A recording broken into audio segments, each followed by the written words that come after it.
the country battling with load shedding, a two-day Joburg Energy Indaba gets underway in Sandton this morning. In fact, the City of Joburg says that this event will look at finding solutions to the energy crisis. Malungelo Booi is our reporter on this story. He's live to us now from Sandton, where, Malu, of course, we're absolutely desperate for solutions given the extent of this issue.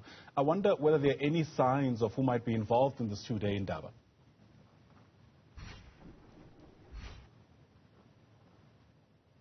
Well, and one thing for certain is that desperate times call for desperate measures, and the country's energy situation is a desperate one. And of course, the City of Johannesburg will then convene this two-day Indaba, trying to find ways, really, of cushioning the nearly 6 million people who stay in this city from these crippling power cuts. And of course, the people that will convene here will include energy experts as well as academics, as well as officials from the City of Johannesburg, really to try and find ways of trying to see what is it that they can do to try and assist the residents in this city not to really feel the impact of these crippling power cuts. There's a study that was done last year, in fact by PwC, looking into the impact of these outages in 2021. In fact, we're told that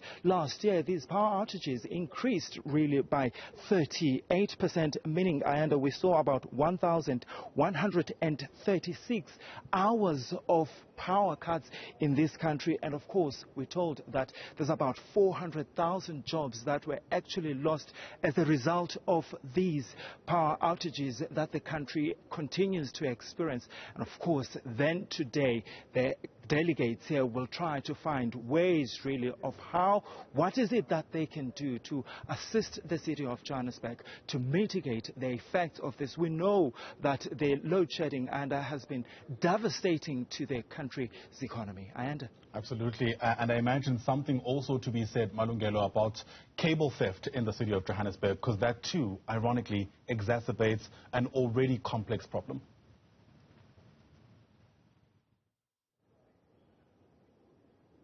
In fact, many municipalities here in Gauteng, in fact, this is something that they've spoken about, and this came out in the report that was released by the Human Settlements and Local Government MEC, Lebogang Maile, in April, saying that cable theft is affecting a number of municipalities, not only the City of Johannesburg. Here in the City of Johannesburg, we know communities in Soweto and in Carltonville, as well as El Dorado Park, complaining bitterly about the high levels of cable theft. That is also going to feature prominently here, and also because that affects revenue collection when it comes to electricity.